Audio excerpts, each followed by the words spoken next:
Pemirsa, tentunya masih bersama dengan kami dalam Berita Lampung.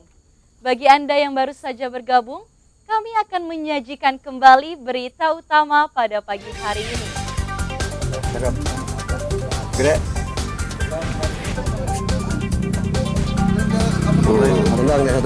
Satu kali.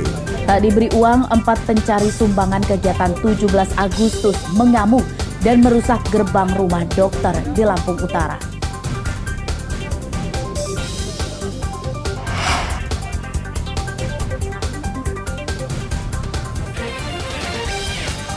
Pejabat BKD Lampung yang menganiaya 5 anak buahnya dicopot dari jabatannya.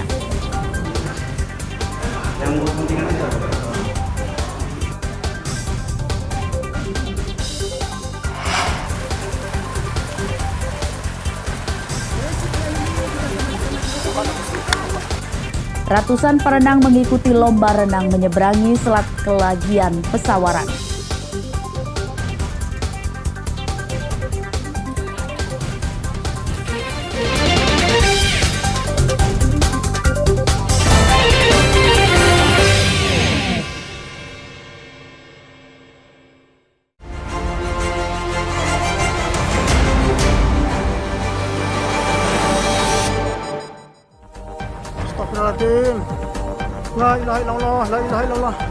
Kebakaran hebat meludeskan 2 gedung pabrik minyak mentah atau CPO milik PT Sinar Jaya Inti Mulia di Kelurahan Banjarsari, Kecamatan Metro Utara, Metro, Jumat petang. Api berkobar besar karena di lokasi banyak bahan yang mudah terbakar. Petugas keamanan pabrik melarang warga masuk ke dalam lingkungan pabrik karena dikhawatirkan ikut celaka sebab kobaran api membumbung tinggi. Wali Kota Metro Wahdi Sirajudin turun ke lokasi kejadian. 3 mobil damkar Pemkot Metro tak mampu mengatasi kebakaran ini. Pihaknya kemudian meminta bantuan mendatangkan mobil damkar dari Lampung Timur, Lampung Selatan, dan Lampung Tengah. Total 17 mobil damkar yang menangani kebakaran di pabrik minyak mentah ini.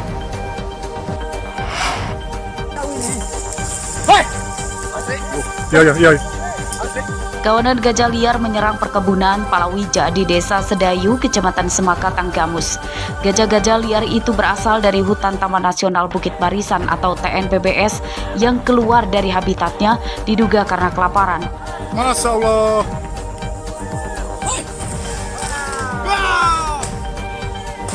Menurut warga, 6 hektar perkebunan singkong, jagung, alpukat, hingga perkebunan buah durian rusak akibat diserang gajah.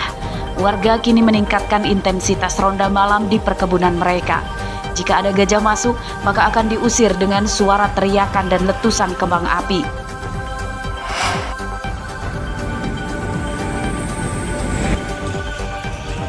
Sebuah pikap yang mengangkut 6 unit motor Selasa pagi ditangkap polisi lalu lintas Polres Pringsewu di Jalan Sumatera Lintas Barat, tepatnya di Simpang Tugu Gajah Pringsewu.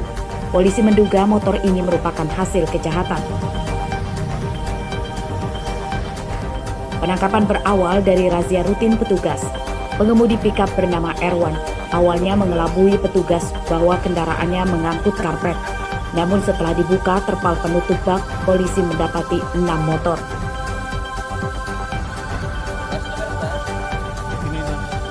Dalam pengiriman 6 motor itu hanya disertai STNK saja dan tidak disertai dengan BPKB. Namun setelah dilakukan identifikasi dan registrasi kendaraan, hanya 1 motor yang sesuai dengan STNK-nya. 5 motor lainnya tidak sesuai dengan STNK atau bodong. Lubang kunci kontak pada 4 motor yang disita rusak seperti bekas dicongkel. Kakinya Bang Doi. Seorang pencuri bernama Afriansah dilarikan ke Rumah Sakit Bayangkara Raja Basa Bandar Lampung untuk diobati kedua kakinya karena ditembak polisi Selasa malam. Pemuda 26 tahun ini ditembak karena berusaha kabur saat ditangkap di rumahnya di Kecamatan Baradatu, Kabupaten Waikanan.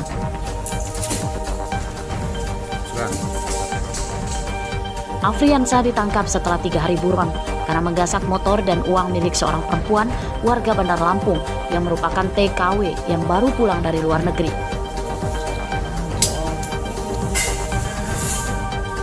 Afriansah dan korban berkenalan melalui media sosial. Saat korban tiba di kampung halamannya, kemudian diajak berkencan oleh tersangka. Saat korban lengah, Afriansah membawa kabur motor dan dompet korban berisi uang 8 juta rupiah.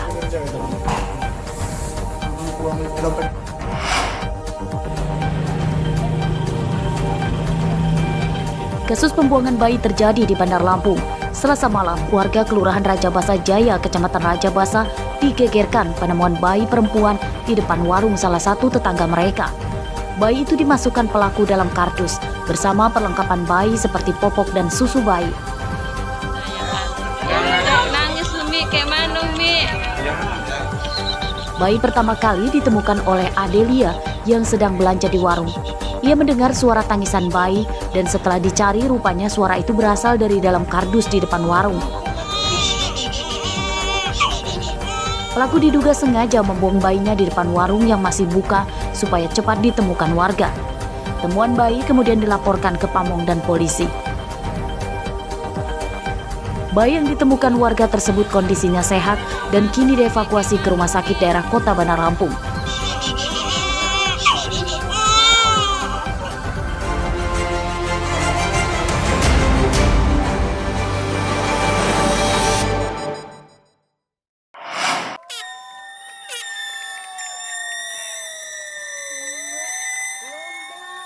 Ratusan atlet renang dari berbagai daerah di Indonesia mengikuti kompetisi renang di laut yang berlokasi di Pantai Clara, Kecamatan Wairatai, Pesawaran pada Kamis pagi.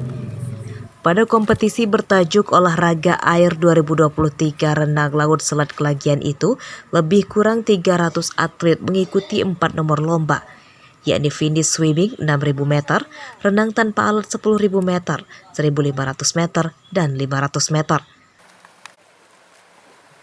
Untuk menjaga keselamatan dan supaya tidak tersesat dari jalurnya, para perenang diawasi petugas pemandu dari perahu karet. Para atlet mengaku sangat tertantang dengan kompetisi renang bertaraf nasional di laut ini. Kompetisi itu juga bisa jadi ajang menguji hasil latihan yang telah dijalaninya. Sabtinya mana sabtinya? Jadi bagus buat kami atlet-atlet, baik itu di daerah maupun di nasional, karena open water ini butuh jam terbang. Jadi semakin sering kita tanding, semakin banyak jam terbang kita pakai, tentunya bermanfaat buat kita try buat kejuaraan besar-besar ke depan, kayak saya ada Asian Games atau SEA Games di tahun-tahun mendatang. Kompetisi digelar untuk menjaring bibit atlet renang sekaligus promosi bahwa Lampung bisa menjadi penyelenggara olahraga air hingga tingkat internasional.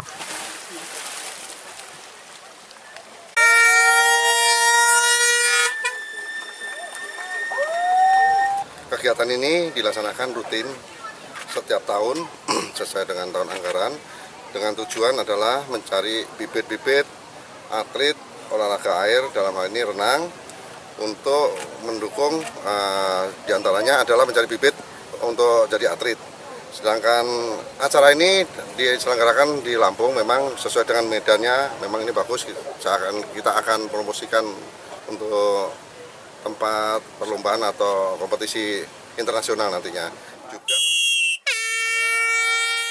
Pemenang lomba akan dibimbing dan dibina oleh TNI Angkatan Laut dan tidak menutup kemungkinan akan direkrut jadi anggota TNI jika memenuhi persyaratan. Jeffrey Arifin melaporkan dari Pesawaran.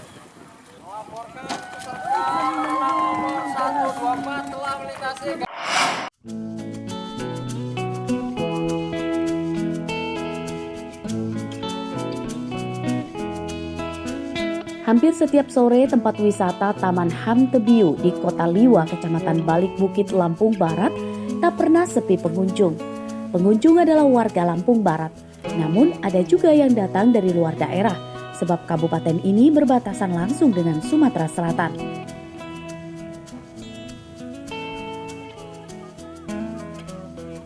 Tidak hanya pada hari libur atau akhir pekan, pada hari biasa pun taman ini selalu ramai.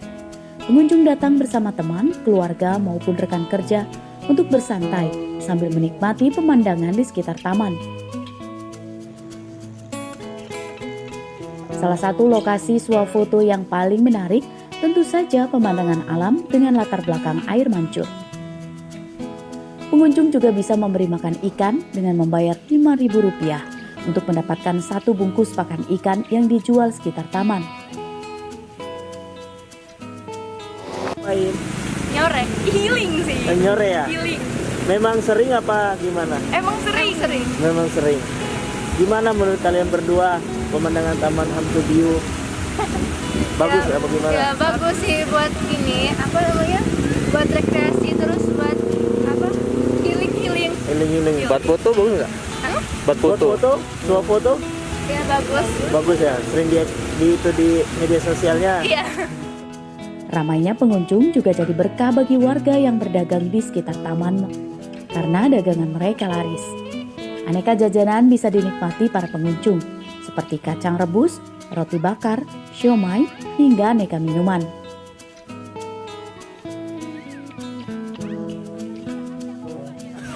Ya alhamdulillah sih rame. Sehari bisa dapat berapa, Mbak? Sehari minimal dia 20 roti, 30 roti. Dia lebih dari 800-900 Per bulan apa gimana? Per minggu? per minggu. Per minggu ya? Iya. Berarti lumayan, Mbak ya? Iya lumayan kan ya alhamdulillah sih. Ada pungutan nggak? Ada Berjualan? biaya? Ada biaya? Tidak ada. Tidak Cuma ada ya? jaga kebersihannya aja. Jaga kebersihan. Taman Hamtu Biu dibuat oleh pemerintah Kabupaten Lampung Barat. Salah satunya bertujuan untuk menghapus kesan seram lokasi ini. Terdapat danau kecil yang ada di tengah-tengah taman itu, yang pernah digunakan untuk memandikan ratusan jasad korban bencana alam gempa bumi dahsyat Liwa pada tahun 1994 silam. Rosandi melaporkan dari Lampung Barat.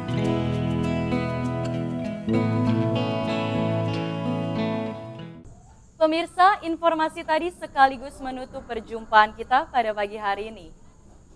Saya Vika Rana dan seluruh tim redaksi pamit undur diri, selamat beraktivitas dan sampai jumpa.